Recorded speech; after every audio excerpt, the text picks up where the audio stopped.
Lord have mercy, there's fucking beer foam everywhere, you asshole. Well, that's your fault for improper handling of your beverage. I mean, Anyways, that's probably true. I put it in my backpack. we just got done with watching All In, and it was a pretty good card. It wasn't. Fuck yeah. It didn't live up to like my very upper expectations for the card, and I wasn't really expecting it to. But it What was did you very think? quality. This was going to be like a 13-hour WrestleMania?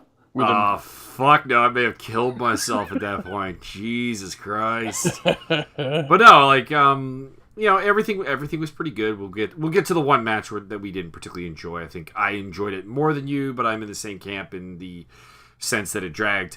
Yeah. But there wasn't a match that I'm going to be hankering to watch again, which when we're talking about this level of talent is a minor letdown. But for a wrestling show that was basically based around the idea of proving Dave Meltzer wrong, it delivered fantastically. It sold out a big building. It did its thing, and hopefully money was made by all involved. Yeah. I think the major issue is there was a lot of matches between either teams or people that had never wrestled each other before. I think there's some definitive chemistry that if you ran it back and redid these matches, say, a year down the road, with a couple of matches in between to kind of build it up, get an actual program going, you would get probably much better stuff. Yeah. With that being said, I think I'm a little higher on the overall card than you are. But I'm a little bit more down on the one match that we're going to talk about later on that we both are disappointed in overall. So the show opened up with SCU versus the Briscoes, which this was, of course, in my opinion, the weirdest match of the night because we're talking about a pre-show match with the Briscoes and Frankie Kazarian in it. Mm-hmm. That is a little mind-boggling, not gonna lie. Yeah, we were both talking like a year ago. If you would have said that these guys are the curtain jerkers of the undercard, what? Yeah, it was a really good match. You got everything you would want from these teams. You had great teamwork. You had great technical wrestling, great psychology being displayed. Fantastic work. Bravo, gentlemen. 2 thumbs way up. Yeah. And in the end, SCU went over, which was a little bit interesting, but it was a fantastic finish. The Briscoes went for a doomsday device on Kazarian, and he caught, I don't know if it was Mark or Jay. I think it was Jay. Was Mark? I think it was either Jay or Mark. Yeah, well, one of them. He caught them, hit the basically rolled him over onto his back, got the pin. Scorpio Sky took out the other Briscoe with a beautiful jumping knee. Fantastic work. I was also remarking that, of course, my permanent memory of Scorpio Sky is this skinny black guy all the time. So I'd love to watch those matches. So seeing him as kind of a jacked black guy is a little bit weird. Yeah, he's definitely got a physique on him that looks like it took him a number of years to put together. But fantastic work, SCU, continuing, despite their age, to be a top tag team. The other pre-show match was the over-the-budget Battle Royal. This paid off for everybody at every aspect. Yeah, I mean, this was excellent. You had some good nostalgia moments. You let Tommy Dreamer do his shit. You let Billy Gunn do his shit. You let Billy Gunn be in there with Austin Gunn, which is cool. We got many shotes. We got all the kicks in the world. You got Punishment Martinez literally kicking everybody. Hurricane got to do a bunch of choke slams. WWE take notes when you bring a guy back and he has a signature spot. You fucking do it. Might be a good idea. Great work all around. I thought the star of the match might have been Marco Stunt. Thought he did a fantastic job. Yeah, that guy caught a lot of attention. Yeah, I think he did a great job. And also, shout out to the only woman in the match, Jordan Grace, who did some really great stuff. It is powerful as shit. God damn it. Her face down with Cage was really good. Cage also very good. Bully Ray doing his thing, doing very good stuff. Just really, really good. And at the end, it paid off with Flip Gordon, who had entered the match under a mask. He is your winner. He beats Bully Ray at the end. He gets a title shot against Jay Lethal later on in the show. Yeah, I think Cage did a way better job than he might honestly get credit for, because this is probably the first battle royal in his career that's been televised that has not been heavily edited, or at least a little bit edited, right? Yeah, probably. So, for being the guy that he has been built up to be, he did a really good job of not sticking his dick in every single place, and B, getting people over and getting himself over. He did I think he's going to be kind of like the unsung hero of the match. I could definitely see that. I mean, he sold for Jordan Grace, which kudos. Didn't he also sell for Cheeseburger? he sold for Cheeseburger. He well, not really. He really didn't sell the Shote. He just took the Shote and went, okay, bam. Yeah, he's like, fuck Shote. I'm getting up now. Yeah. The actual card opened up with a match that I don't... was this match advertised? It was not listed, no. Yeah. I couldn't see anything on any listing anywhere until it was like 5 minutes over with, and people were like, oh shit, this was on the card. Yeah, Maxwell Jacob Friedman, MJF, versus Matt Cross. Michael J. Fox. Wrestling as Matt Cross for the first time in a long ass time. Yeah. This is fun. This was good. It was a Matt Cross match. It was excellent. A lot of working of the arm to try and set up apparently MJF's finisher is an arm bar. I'm not super familiar with him. I'm not going to pretend to be super familiar with him. That's all there is to it. Word. Matt Cross got the win, which I was a little surprised by because you got this 22-year-old guy that you're really hyping up. You got Matt Cross, who's kind of more going places as Son of Havoc than he is as Matt Cross. But hey, I'm always happy to see M-Dog get the win. Correct. And yeah, after this match, I made a comment that I thought that this was going to be the payoff for guys that have put in the work and really were, should be displayed in a light that, positive light, and just kind of should be given their kudos. I thought this was going to be like the kudos card, and it not totally wrong. In some regards, it was. I mean, for example, Christopher Daniels versus Stephen Amell next up. Daniels won, and that's definitely a kudos moment. This was, for the one thing, this was the refereeing debut of the whole reffing show. Jerry Lynn, my hero, the only man who can get knocked out versus Rob Van Dam and still work a great match. Which was great because, of course, he got the shirt off. He's like, I'm not the ref anymore. Fuck you. I will fuck you up, Daniels. This was one of the weaker matches on the show as a whole, but I rather enjoyed it. For a wrestler versus professional actor, it was very, very good. I mean, this is quite possibly the best celebrity match of all time. Yeah, I asked halfway through, like, who the fuck trained this guy? Because this is his second match ever, and he had one other match at, like, it wasn't WrestleMania, was it? He had a couple, I think they said he's done a tag team match or two at independent shows. Plus, of course, he has the WWE match where he tagged with Neville, who unfortunately was not on the show.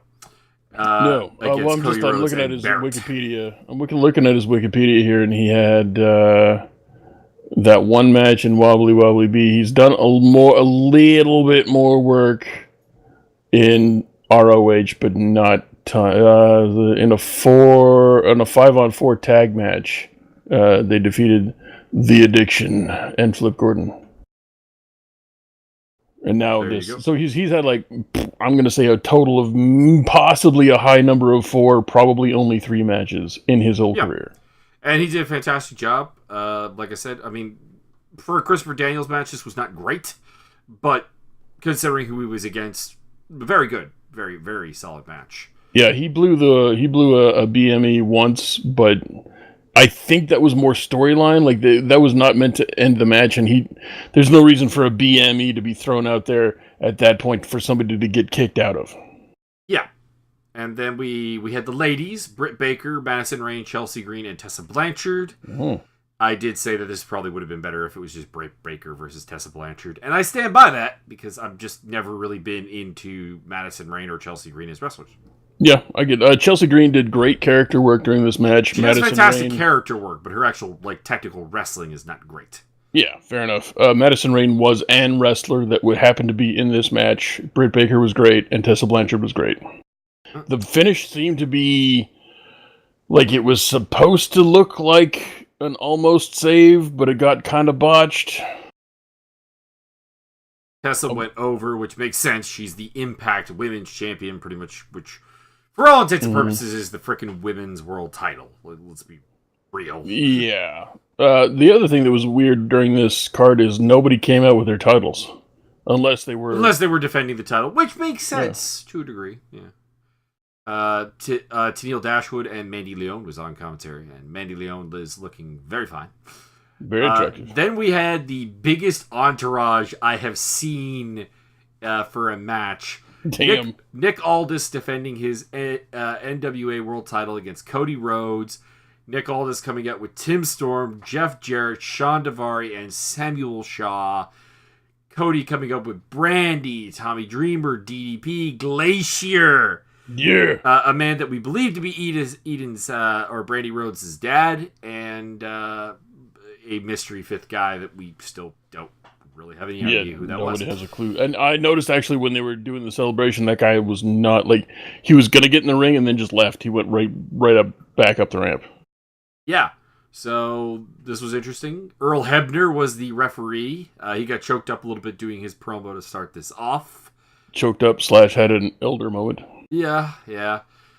This was a pretty good match. The kind of big moment, of course, was Cody Rhodes going down so that he could get the blade job in. I believe the DDP came out to give him the blade job and then got into some shit with Daivari and gave him a diamond cutter. So, That's fun. Nick Aldis almost killed Brandy by accident. That was a little bit scary. The interesting thing about this match is that Cody Rhodes was largely just the babyface in this match, and that's Well, it's a bit weird. They've been the faces of this entire thing the entire time. So the crowd, they're in Chicago. The crowd knows what's going on. They're going to pop for the guys who put on the show for them. That's the end of the story. Which is a smart move to make him play the face, even though Cody is much better heel. Oh, very good heel. Cody ends up getting the win with a counter to a sunset flip for a 3 count, which is... Yeah, he did the sit-out double leg hook roll-up thing. Yep. So Cody Rhodes is your new NWA Heavyweight Champion. I believe they said that this is the first time we've had a second-generation NWA Champion. Is that correct? I believe you are correct about that. I don't know. Of course, with his father, Dusty Rhodes, having been the former champion. The only thing I can think of is, did any of the Jarretts or the Von Erichs or... I don't know. Very few of the Von Erichs actually won the NWA title, though. They largely dominated just Texas. Yeah, well, that's what I'm thinking. I'm just kind of wondering, because those are the only families I can really think of. Yeah, because of course Brian Lawler never won the title. Yeah. Because we talked about Brian Lawler when he died, and went through his title achievements. Yeah. I'm just quickly trying to get through the listed champions and stuff. I almost said Cody Von Erich. Cody Rhodes, currently now listed 1 day reign, which puts him ahead of Shane Douglas and Ray Gonzalez. Because Shane Douglas threw that shit in the garbage. And if he holds it for 2 more days, he passes Rhino, who held it for 2 days. Yeah, well, that was when it was the TNA Impact Heavyweight Championship, so, I would like that stricken from the record books, to be honest. That seems fair. Then we had a street fight between Joey Janela with Penelope Ford. Very attractive Penelope. Very. And Adam Hangman Page! Who I've turned the corner on and I actually enjoy now. So you don't like him. Don't lie. Don't lie to the people. They can tell. I would not lie to the people. I will assure you that Byron will back me up on this one. I shat hard on Hangman Page repetitively all the time for 3 years. That is correct. And I've come around on him. It's all a swerve. Don't believe him. He's just a fan of boot number 2. I'm actually working for a big heel turn where I turn on Hangman Page. Bam. Boot heel turn. Great. This was a really good match. I liked how they got Penelope involved. Penelope can get involved in all the matches, frankly. Fuck. Yarp. The handspring stunner, very nice. They did a lot of plunder.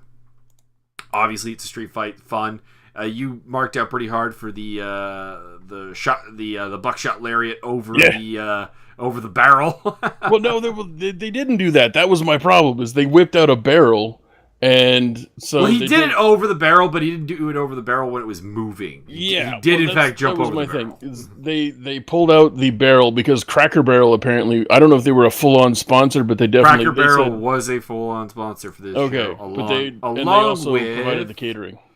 Along with Hot Topic Pro Wrestling Tees and TGI Fridays. Hot Topic. Hot Topic.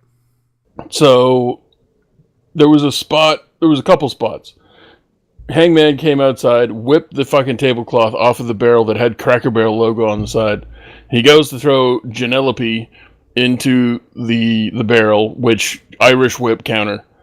And then Janelope throws him over he throws him into the barricade. Yes. And then Donkey Kong rolls the barrel at Hangman Page.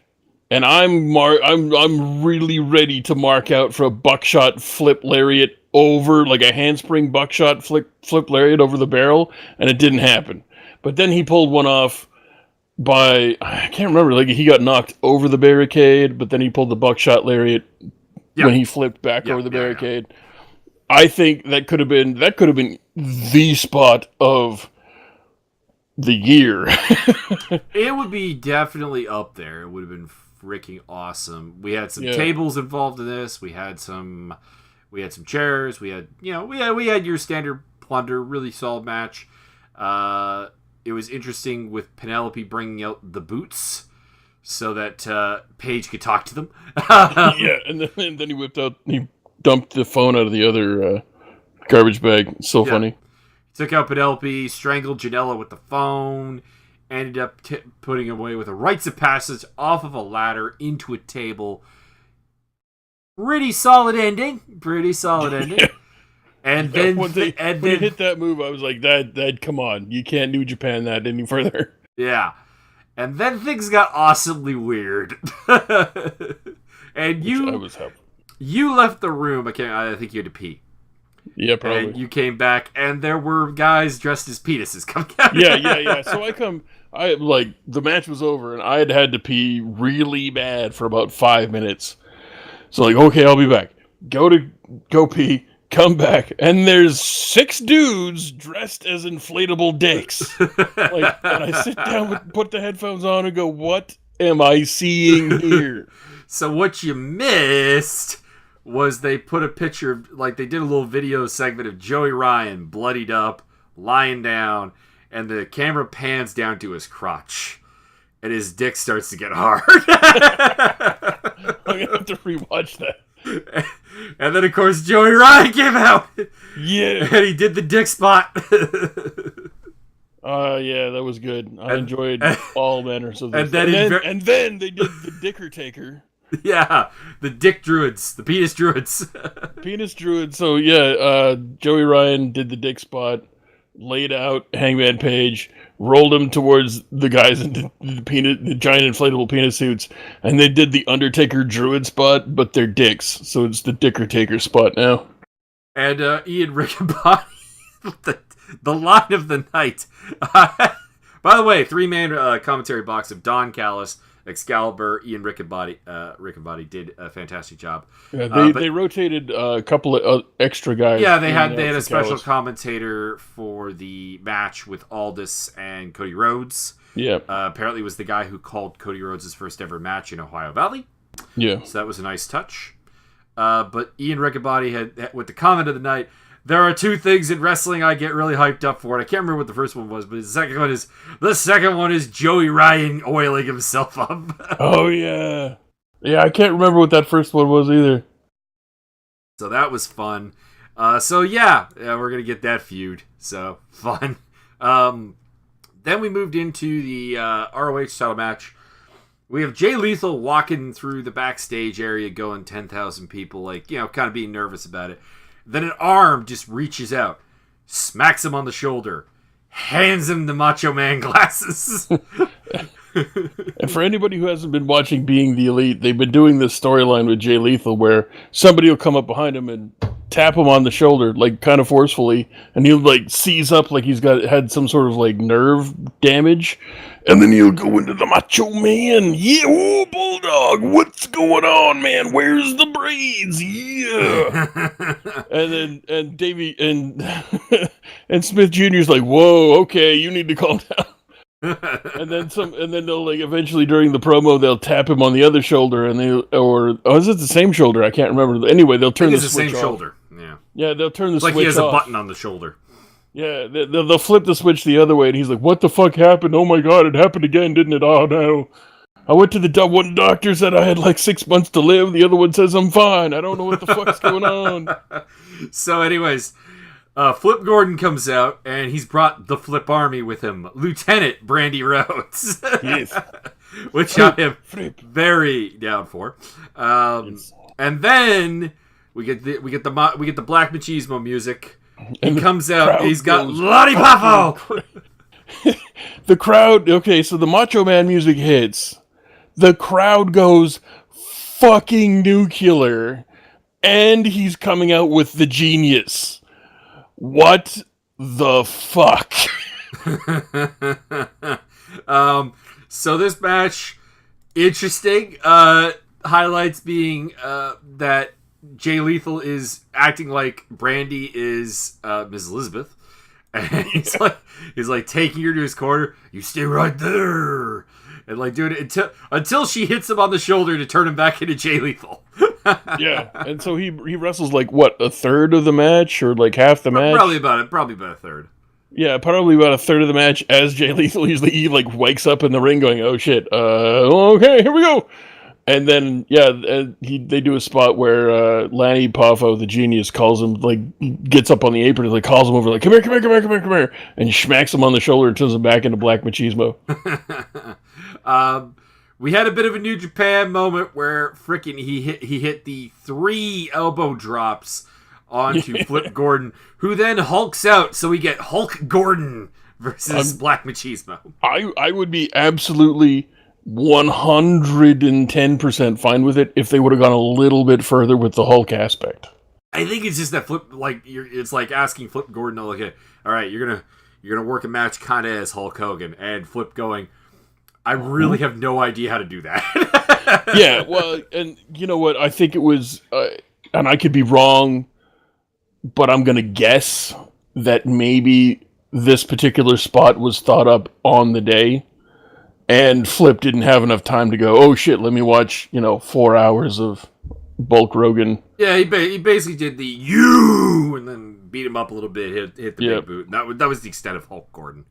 Yeah, he didn't do the Hulk up completely Hulk style. If you give him like 3 days, 2 or 3 days, and you have him work with Black Machismo, this could have been spot of the year. But I think it had the distinct flavor of, "Oh, dude, I got a really great idea. Let's do this spot." A little bit, yeah. Very on Randy Savage, actually. Very much so. Yeah. Lethal returned the favor on the kickouts. He gets hit with a rolling fireman's carry, a moonsault, and a Phoenix splash and kicks out. Yeah. In the end, he does get the win with a pair of lethal injections to retain his title.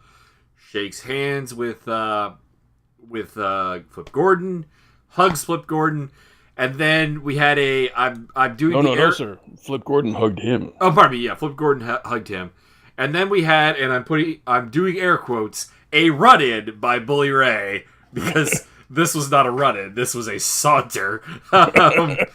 Bully Ray comes down, beats them both up, beats up Lonnie Poffo with a low blow. I mean, that was particularly bad. Come on, Bully. Jesus. You needed a low blow to take out Poffo. Gotta get that heat. Colt Cabana, Chicago's favorite wrestling son, comes out to make the save, and they hit a 3-man power bomb through the table for Bubba Ray. I'm hoping that Colt Cabana got some money tonight because he needs those legal fees paid. Yeah. Apparently, the Chicago has completely turned on CM Punk. I think in general the wrestling world has turned on CM Punk because this whole thing is he had a couple of years and very distinctly a couple of weeks right after the lawsuit was settled that he was the god of, like, you can absolutely do no wait, you fucked your best friend? What? Yeah.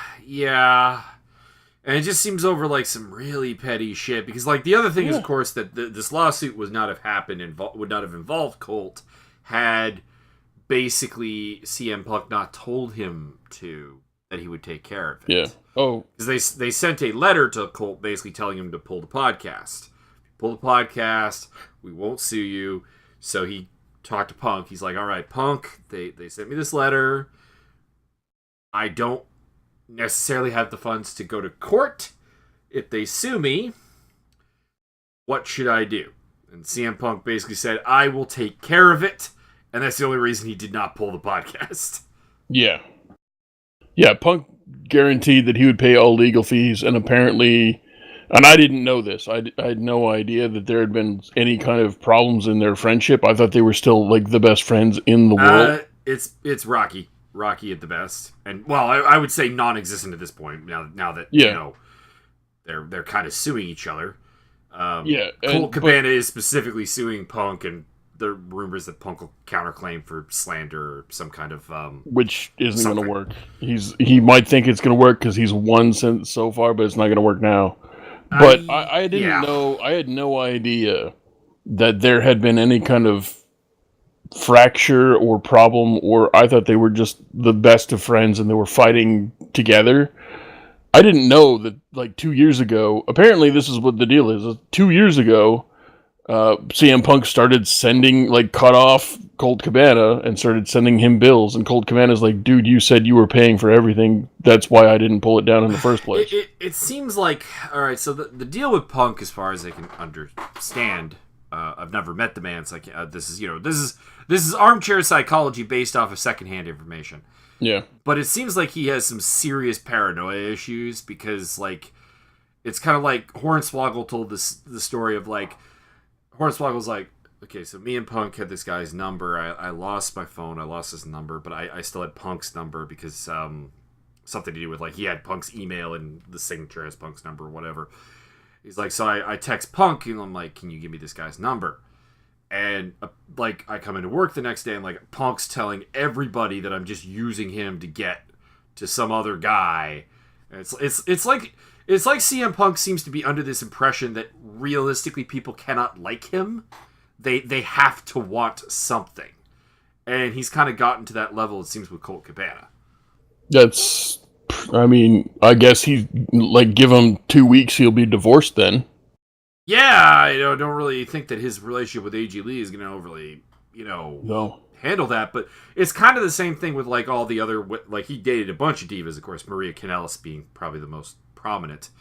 And their stories about him is they largely say nice things about him. He wasn't an abusive asshole or whatever. But they say kind of the same thing, that, like, Bill has some serious paranoia issues. Yeah, it seems that way. It's a shame.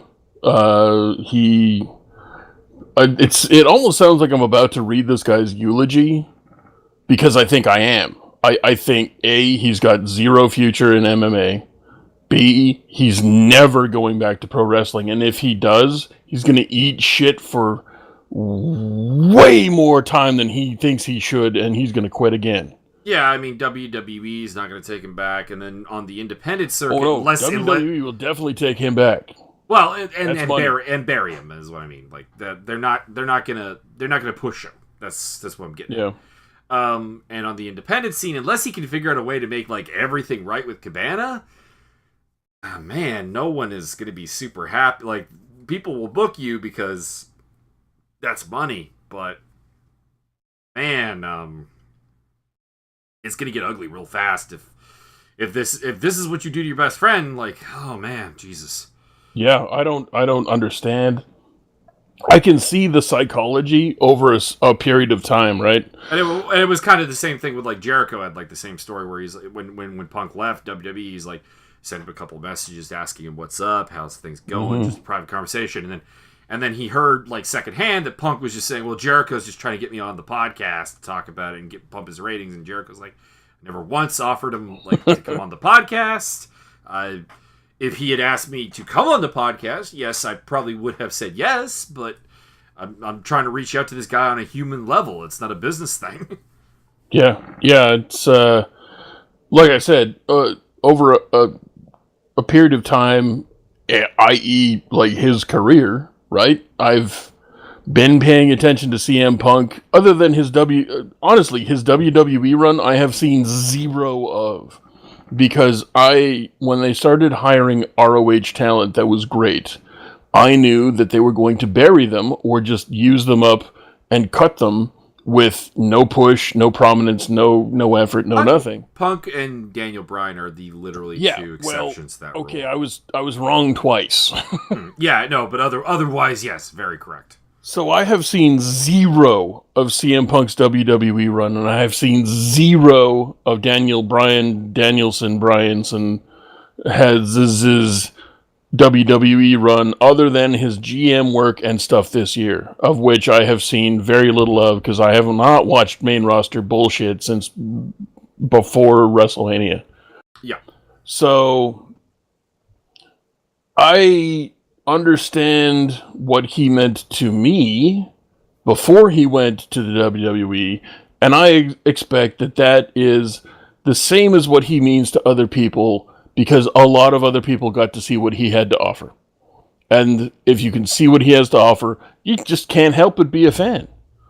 But on a personal, outside the ring, non-character shit, he's had a long fucking history of, like, he had a giant, massive surface of the sun heat feud with Triple H when neither of them knew anything about either of the, like, there was a massive feud on his end because he'd started doing, like, what, I can't remember who did the pedigree / Pepsi plunge first.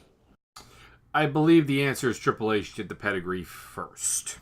Okay, and then the Pepsi plunge became a thing, which was, I'm not going to look it up. I'm going to assume that it was like a top rope kind of it was the pedigree from the top rope, basically. Fair enough. So, but the story is WWE told him to stop using it.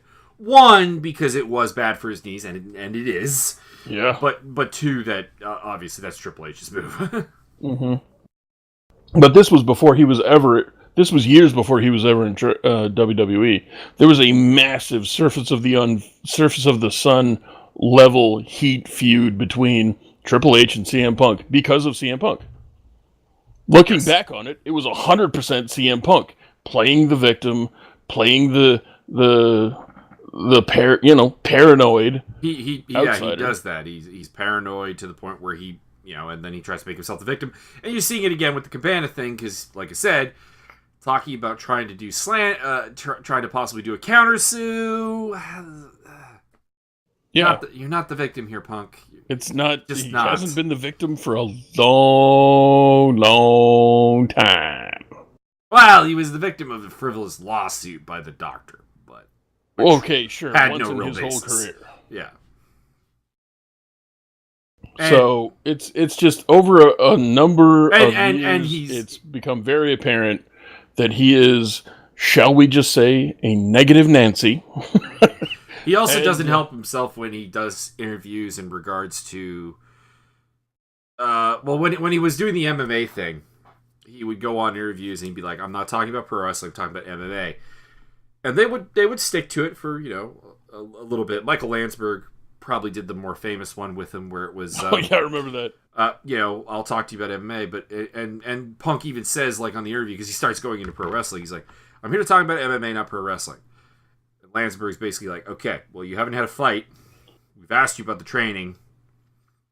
What else am I supposed to ask you about in MMA?" But in Punk's defense, Landsberg's a giant ass clown. No, he is, but like if I'm okay, I'm turning myself into CM Mike. And I've been wrestling for 25 years. I have this storied career, ROH champion, WWE champion, ECW champion, etc., etc., etc. And I'm going to do MMA. Okay, I would like to talk about the MMA. Yes, I would. But I also realize I've been brought onto a show for a half-hour interview, and the MMA questions effectively are, how do you think you're going to do? What are you doing to train? And that's about it. Because there's no fight to ask about. At the time, he didn't even have an opponent booked. So it wasn't even like the Mickey Gall fight was official, and Landsberg could be like, okay, well, what do you see in Mickey Gall's game that you can like take advantage of? Where do you think you're going to be better than Mickey Gall? The answer, by the way, was nowhere. Well, theoretically, jiu-jitsu, because he trains with the Gracies. That didn't happen. Yeah, well, no, because Gall's a jiu-jitsu guy, and a really good one. Yeah. So it wasn't even like Gall is a Gracie jiu-jitsu purple belt. I did not know that. He's Henzo is his trainer. Well, he's obviously superior because Henzo don't play no games. Yeah, I mean, like, he trained primarily with the Miller brothers, Jim and Dan, but he had also trained with Henzo. So, like, that was the thing. Like, when UFC booked Punk versus Gall, I'm like, this is a terrible idea. And people were like, what do you mean? Like, Gall's a 2-0 fighter, unproven guy. I'm like, yeah, but Gall is we have basically two BJJ guys. One is younger, more athletic, less beat up, and a higher belt rank. What is Punk supposed to do? Yeah. But yeah, he's done himself no favors with the interviews, because like even now he did a couple interviews after the Mike Jackson fight and kind of tried to make himself the victim again. Like, oh, I mean, I'm just here trying to live my dream, and people are persecuting me, and stuff. And it's like, of course they are. You got paid a lot of money to suck. Yeah. And we were debating earlier before we watched All In. We were talking about, like, would we prefer to see Logan Paul fight in the UFC to CM Punk? And my answer was a resounding yes, actually. Very much so. But let's get back on to All In. So Flip Gordon does not win the title. I suspect he'll go further with the Bully Ray feud and then probably come back to the title and have a crowning at some point. I would assume. I thought as soon as you come out with Lonnie Poffo, like, you've won. You've got to go over. Yeah, that's a win. Yeah. I was like, oh, that's a fucking genius! Oh my god. Yeah. Then we had Pentagon versus Kenny Omega, and this was my match of the night. It was brutal as shit. I have one gripe about it, which I'll talk about after I let you have your turn. Gripe. But yeah, this was brutal. There's not a lot of notes to bring up. I mean, it was Omega versus Pentagon. If you're familiar with both their new movesets, you largely know how this went. Lots of V-triggers, a couple package power drivers, couple of pump handle drivers, attempts for the one-winged angel, brutal stiff shots. Yeah, I loved it. It was great. Yeah, same reaction. I think your gripe is the same as my gripe, which is they did the arm break spot. And yeah. Why? But why though? It was not sold in any way. Like, not even that, like, Omega didn't sell that his arm was broken. Like, he did not sell it. He sold a little bit. Like he definitely held his arm different. Yeah, but like, from a move standpoint is what I mean. Like, when he went for the one-winged angel, there was no hesitation with the arm. There was no hesitation with the arm when he did the dragon suplex. There was, I mean, the arm's not really involved in the V trigger, so okay, whatever, that's fine. But sorry, I'm getting a little stuffy nose here. Stop doing cocaine. But even when he's getting up, like, the arm's bending fully, and it's like, man, it's not even that you're not selling that it's broken. Like, you're not really even selling that it's, like, overly injured, to be honest. Yeah, it would have been different. Like, what if he would have done something weird and thrown off Pentagon Jr.'s fucking balance, and then I slump over to my left-hand side, and the brake thing isn't really good because I don't have the torque on that right angle. That would have been fine. But yeah. Like, tease the spot, give us a partial, but we got the full-on arm break spot, and it didn't really affect the match after that. yeah, that's about it. That's about all I've got for it. It was Honestly, I would have preferred if this would have been like their third or second match, because I think they worked a lot of things out in this match that I could. Yeah, it was a match that was getting better as it went on, for sure. Yeah, definitely. They definitely had better communication, better chemistry as the match went on. If they would have given it like another 3 minutes, maybe it would have been, or most of the time of the next match would have been fine too. Yeah, we'll talk about that in a second. But there is something big to talk about before that. Giggity. So after the match, Omega's doing his pose, lights go out, and to be honest, at one point, I actually thought that this might have just been a legitimate technical failure because it seemed to be taking too long. You know what I'm saying? But lights do come back on. Lights come back on finally. Pentagon's behind Omega, attacks him, and we note kind of immediately the tattoos are different. The body's a little different. And you figured out before I did, but I wasn't terribly far after you, that it was Chris Jericho dressed as Pentagon Dark. Well, as soon as he started moving around, I'm like, it's Jericho! It's Jericho! I know exactly how that guy moves. Yeah, and to seal it all off, he hit the code breaker. Exactly. Yeah, so, and then it takes out the mask. It's Omega! See you on the cruise. Very nice. So, Chris Jericho once again is knows exactly how to make it work, and I kind of figured we would get a Jericho appearance because on his podcast he was like, I'm starting to rethink the whole not doing American shows that are not run by Vince McMahon. Just rethinking that. Right around the time that All In is right around the corner. Yarp. So yeah. So great reveal of Jericho. Well hidden secret. Again, people figured it out because of the podcast to a degree, but really well done. Here's a GIF for you that's relevant to our interest that I've definitely showed you before. Okay. You're gonna like that. You're gonna like that a lot. So, yeah. Woo! So, for those who obviously can't see it, it's when your dog sees another dog walk by your house, and it's the woo-wop between Ric Flair and Jay Lethal. Yeah. The link will be provided in the description box. You can check that out. It's great. If you've never watched Impact Wrestling, do yourself a favor and look up Jay Flair or Jay Lethal imitates Ric Flair or whatever. Because it is great. It is the greatest and thing. Even Ric Flair is cracking up. That's my line! That's my line! Rick has to go 3,000% Ric Flair so he doesn't laugh on camera. If you're not watching the video, I don't necessarily know that you can actually tell when it's Jay Lethal and when it's Ric Flair. Yeah, if there was just audio, it would be very hard. Throw all your clothes, Rick! Did I hear someone talk about the Four Horsemen?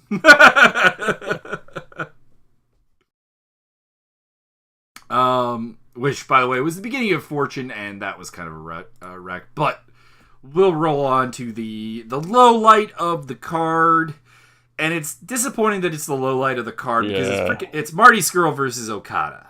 Honestly, skip until the last 5 minutes of the match. You won't miss anything. I'm a massive Scurll fan. I'm a massive Okada fan. I think we all are.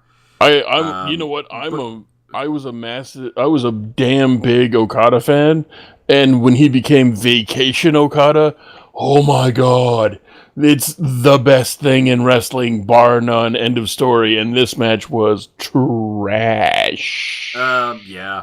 I mean, literally for most of the match, the best part of it was the lead up when Scurll's walking to the ring, and you get the Marty, and the hands coming from behind the camera, and he just has enough, and he just does the finger break to one of them, and the other one's like, "Well, Arthur, you had that one coming. Now, Marty, if you wrestle like that, even when you lose to Okada, I think you'll get Okada's respect." He breaks that hand as well. Yep, it's awesome. And that part's great. Watch the intro. Watch the end. Watch everybody come down to the ring because Okada is hilarious. and then skip all the way to skip till 20 minutes later and watch 6 minutes of the match. All the really cool stuff is there. Yeah, it's when they get going, because the match it drags a lot, and when you have Skrull and Okada, there's no reason that should drag.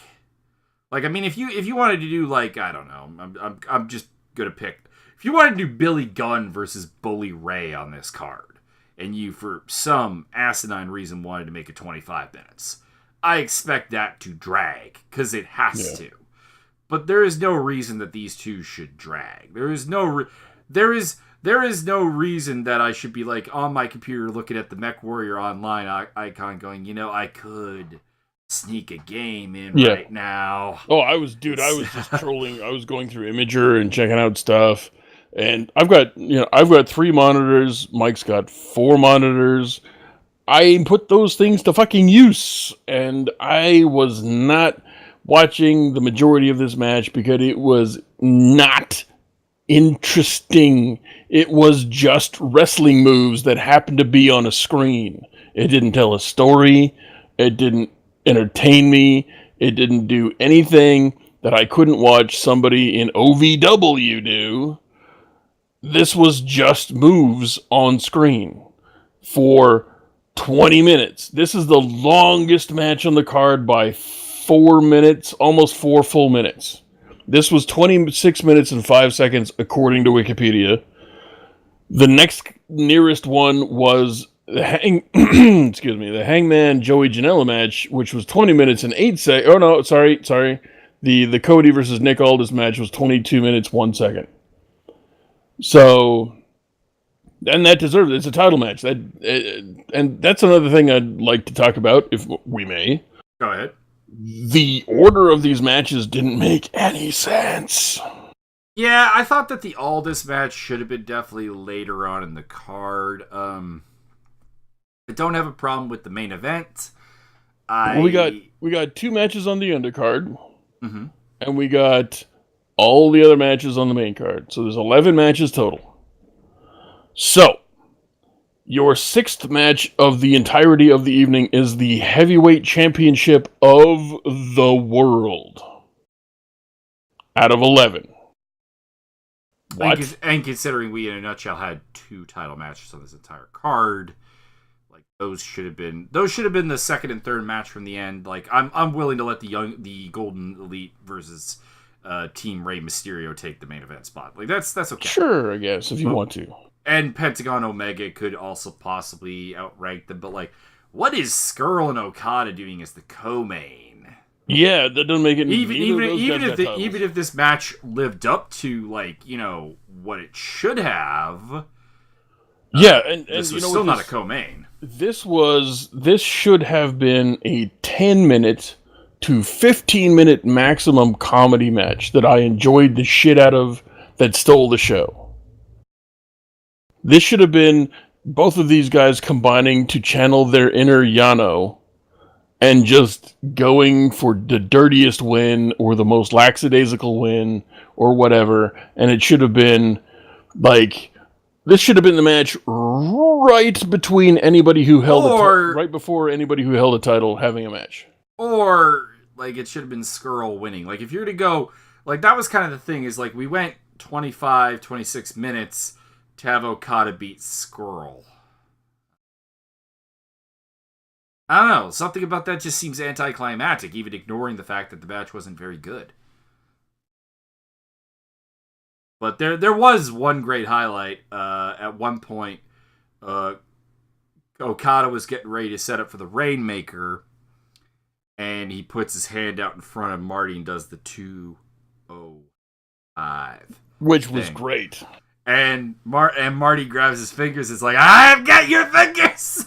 It was awesome. That is the crystalline essence of what I need Vacation Okada to be, and he was exactly that in that moment, and he was never any of that in any other moment during the match. there were like maybe 2 or 3 other moments where we saw a little bit of that, but yeah. Yeah, well, when he went for the chop, and Okada's like, "Yeah, I'm not fucking with that, son." Yeah. Come on. By the way, I will give kudos to the commentators. They kept talking about Marty Scurll's like new move that he's like finishing people with, and it's like, and then he never hit it. So WWE take some notes. Well, I mean, they took notes. You know where they got those notes? That's from Okada versus Omega.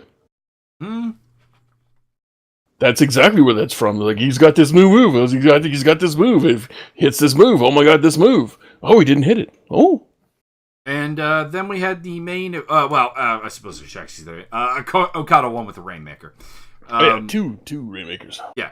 Double up on that shit. Then we had Rey Mysterio, Rey Fenix, and Bandito versus the Young Bucks and Kota Ibushi. They were short one Rey. The sad thing is they could, if they had gotten Dragon Azteca Jr., they could have had all race because he's Rey Horus. Oh, Rey Horus. Yeah, see, I'm hauling a fucking another beer out of the cooler. This was a really good match. It had your spots that you come to associate with the Young Bucks type matches, but it had some psychology at points as well. Blended things wrong. I never was bored. It hid the fact that Rey Mysterio is old, so credit there. Yeah. Well, it hid the fact that he was old under the giant Wolverine costume. Yeah. It was great. Kota Ibushi and the Bucks have such great chemistry for guys who have tagging for a particularly long time. So that was fantastic work. Well, I mean, all they have to do is tell, hey, Kota, we're going to flip. Want to do that? You want to flip? Can do, Jerry. Can do, Jerry. Yeah, this was a really good match. This one and the Pentagon versus Omega matches are the ones I'm going to go back and rewatch again. Maybe Gordon Rhodes as well. The rest, probably not. But yeah, it was really good. There was a New Japan moment for the ages, though. Oh my god! Wait, you said Gordon Rhodes. Like, which match are you talking about? Pardon me.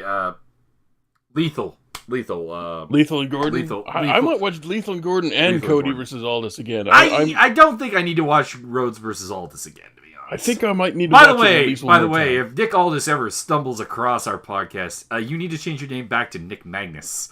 That's the answer. That would be the shit. That's the answer. Anybody who knows Nick Aldis, please give him the biggest high five.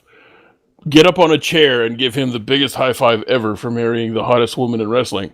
But also, we would like him to be Nick Magnus. Yeah. And then he could do a thing with...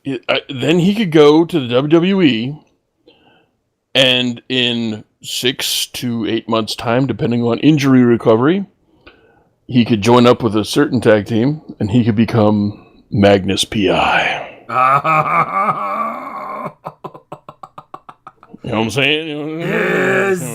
Yes. Fantasy booking warfare come to life. But there was a New Japan moment to end all New Japan moments here, because Mac Jackson, it's a Guadalajara Destroyer, a Poison Rana, and a Frog Splash. Holy shit. No one breaks up the pin. He just kicks out. Oh, god damn it. What the fuck? I was marking out as like, destroy. I randomly pick. It's usually Guadalajara, but sometimes I pick other places in Mexico. Whenever a Mexican Cancun Destroyer. I believe my next one may or may not be the. Damn it! What's the stupid little rat dog? Chihuahua Destroyer? Yeah, the Chihuahua Destroyer. It's got to be like a small. Hey, listen. If Mascarita Sagrada hits a fucking destroyer, that's the Chihuahuan Destroyer. That's the Chihuahua Destroyer, yeah. Right. Sure. For fucking sure. So he hits the Guadalajara Destroyer. The dude motherfucking hits him with a Poison Rana. A really good Poison Rana, let me tell you, I'm a connoisseur. Bandito did his best on that one. Yes. That guy landed perfectly. And then, what was a big... Frog Splash. Frog Splash, yeah. It was a 3... Oh, yeah, it was Ray. It was like a 3-star frog Splash. Yeah, it was not a great Frog Splash, in fairness, but yeah. That's why he could kick out, because it's still real to me, damn it. Yeah, but to have that kicked out of instead of like Kota or Nick getting there to break it up, I'm like, oh, man. Yeah, well, I think probably that was supposed to be broken up, but it didn't happen. I don't think so, because when Ray went for the frog splash, Bandito and Phoenix both did like Oh suicide yeah, they dives to the did. Yeah. outside to take out Coda and Nick. Oh, I would not. So Yeah, you're right. yeah, I would not have done it. As the booker for the show, next time, Miss Matthew. Matthew! Matthew, you Don't gotta book yourself so strong. you can't have yourself booked to kick out of 3 devastating moves, Matthew. Yeah. It's not how good booking works. Listen, Dusty. That's Dusty Rhodes booking, yes. Yeah, let's be real. Cody Rhodes booked that, didn't he? He totally. Anyways, we also got cheated out of a triple indie taker, or a double indie taker. Yeah. Only to get the indie taker as the finish. So I have gripes about the match, but it is fucking definitely worth watching. Absolutely. Notes that I have now in my brain that I've been trying to spew out. In the over the budget battle royale, your boy Tommy Dreamer was fully Dusty Rhodes'd out, ECW style, with the black on yellow rather than the yellow on black. No, wait, he was totally black on yellow the whole time. Never mind. He was your boy Tommy Dreamer was totally yellow polka dotted out. I enjoyed that a lot. And Jordan Grace, her official nickname is Thick Mama Pump. Thick Mama Pump. Yes. I am in favor of all these things and lists herself on Twitter as being a bear hug connoisseur. Yeah. Author of DMs of a female indie wrestler. I definitely became a big fan of Jordan Grace off of this guy. So there you go. Absolutely. And a big fan of Austin Gunn, who I had not seen before. Yeah, that guy's got. I don't know how far along he is in his. He is his dad's boy. That's for fucking sure. Yeah, I don't know how far along he is in his career, but dude's got things going on and working it real well. Yep. So yeah, couple people came out of that battle royal being people I want to see a lot more of. So that did its job absolutely. We did have the fantasy booking for ROH moment there, where so the deal is Bully Ray is picking on guys who are very small for the most part. Cheeseburger, Flip Gordon is not super small, but small. Spike Dudley needs to make a comeback. Yes, little Spike Dudley needs to come out of nowhere and Dudley dog Bully Ray. So, here's the scenario: Flip Gordon and Cheeseburger have cut a promo in the ring. Mm-hmm. And Bully Ray comes down up to the ramp, or up to the apron, or not, up to the not the ramp, but the entranceway. And he starts talking that shit, and slowly, very slowly, while he's talking shit, comes down the ramp towards ringside. Flip and Cheeseburger, having been beaten up by him before, aren't shit scared. They're not like, oh my god, what do we do? But they're mildly apprehensive. Pissed off. I like that. Pissed off. Yeah. But mildly apprehensive. And then over the PA, oh, Bubba. You have been a naughty boy. And Bubba, knowing that Spike is the crazy one, is now kind of not happy with himself. The one whose fucking finisher is the LSD drop. Yeah. The guy that went for the fucking sliced bread number 2 and ate shit through a pyramid of tables. I watched that shit and I'm never going to be the same. And just another note while we're talking about the Dudleys. The where's Devon chant? That was great. Yeah, where is Devon? Also, Jimmy Jacobs was in the Battle Royale, which was awesome. He was great. Dressed in a corset and a tutu. Yeah. Also, the best friends. Yep, Trent Beretta and Chucky T. They had great spots. Everybody in the Battle Royale they had great spots with Rocky Romero as well.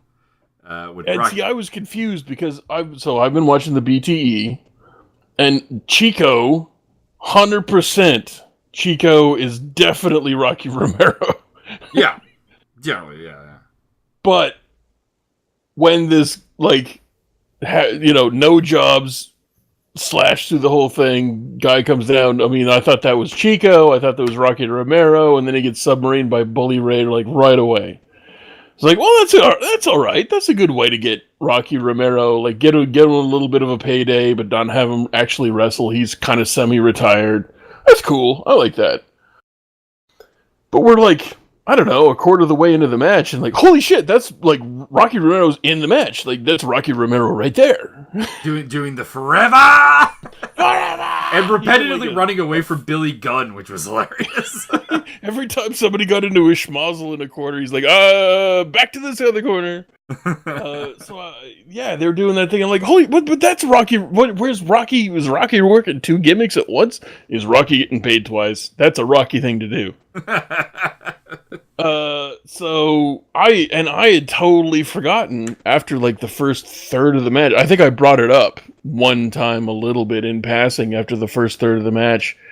And I totally forgot that there was another guy out there that was like a minor mystery to be solved.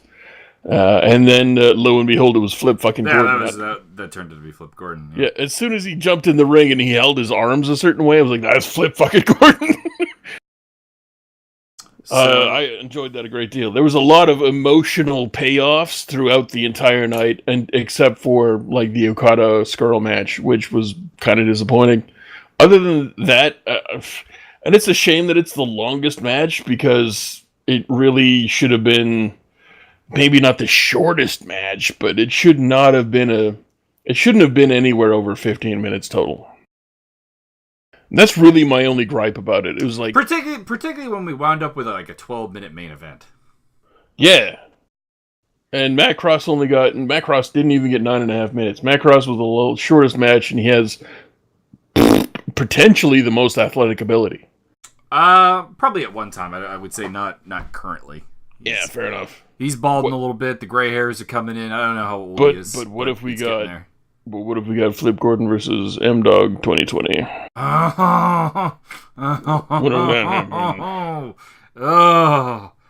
if that was the line? See, that's what I'm saying. I want to see Flip Gordon out Jack Evans, actually. Oh, yeah. Flip Gordon versus Teddy Hart in a loser leaves wrestling match. Please God, Teddy Hart lose that match. Oh, he'll be booked to lose. Teddy, yeah, but that doesn't mean he's losing. Yeah, that's true. Teddy doesn't do what the booker tells him to do. That is also true.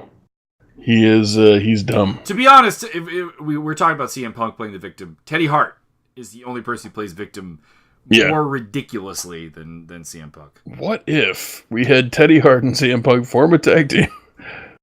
Called Paranoia.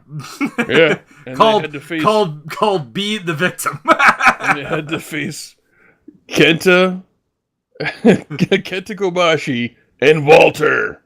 In a best of 7 match.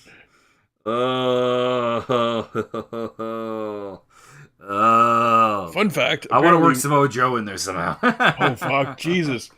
I've said this before, but if you have not seen Kenta Kobashi versus Samoa Joe in ROH, A, you're probably a lot more emotionally stable than me right now.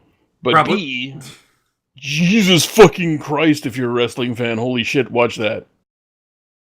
Anyways, in conclusion, All In was, I don't feel bad spending the money for it. I thought that you did have some problems in the sense that you had a lot of people working together who had not worked together before. And as a result, there were some working things out. Which led to probably matches that were not as good as if I were to say Kenny Omega wrestled Pentagon. You'd think 5-star classic. This one was probably like 4.5 stars. Still very good. I'd say 4. Yeah. Still very, very good. Which, but, I think this is the first time I've ever underrated you on a star rating. I enjoyed the match. I really did. I enjoyed the match as well. Yeah, you know what? I'm saying 4.5, not taking into account the whole not selling the arm. Yeah, I'm going to drop that down to a 4.25. Ooh, still overrating it to me. Still overrating it over you, yes. Fair enough. You're But a crazy I bastard. am a Pentagon mark. Yeah, and honestly, this is one of the few matches I've seen Pentagon work that weren't edited for TV. So, it's kind of, I don't know, I'm not going to say, this is maybe the second match I've ever seen him work that wasn't on TV and edited to be on a network. And I'm going to go with, he's probably overrated. If you were to rate Pentagon as a wrestler on a star rating, how many stars would you give him? 3 3/4. I would probably back that down to 3. He's probably Yeah. a 3-star wrestler that's got a lot of really nice things done for him. Well, and a big part of his aura is also the Lucha Underground crowd, which is fucking into him as all hell. Yeah, I mean, to diverge a little bit, the Sami Callihan Pentagon match for for Impact, I thought it was really good, but I didn't think it was anywhere near as good as apparently everybody else thinks it was. I've seen a lot of ECW that was not as good a hardcore match as I've ever even seen. Yeah. Well, and we know me, my hardcore. I always undervalue. Yeah, if you don't take a steak knife, weed whacker for the dick, Mike's not interested. I'm sorry. I've seen Tournament of Death and Cage of Death too many times. I can't unsee it. If you don't literally take a giant spear right up the asshole, Mike's not interested. It's no lighter fluid, not interested. Yeah. Yeah, there was one that didn't see any text, no lighter fluid, no nothing tonight. Wow, we only had the one hardcore match. That's correct. Which, and admittedly, I'm a little surprised there were no tags, because Joey Janela usually is a little crazier than he was on this card. Maybe Hangman Page just wasn't down for that. Pretty much.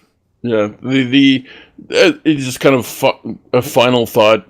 The only thing that drug this thing down was unfortunately the Okada Skrull match. It was unfortunately the longest match on the card, and it unfortunately devalued the Golden Elite versus the Hispanic trio. I'll have to go back and rewatch the main event because I didn't enjoy it as much as I think it should be enjoyed because I was just not happy. You were grumpy. You were definitely grumpy. It was not any fun at that point. So, but everything else to that point had paid off not only on a wrestling level, a fan appreciation level, but almost on an emotional level on every single point. Every single match had things that paid off big time. And then just kind of the cardinal sin of you had a shitty ending. I'm sorry. Definitely, I could definitely see that. That is a thing. I can understand and get behind as well. So that was All In. I hope you guys watched it and paid money for it because frankly paid money for this. So we'll do it again. Oh yeah. $40 for how long was the card?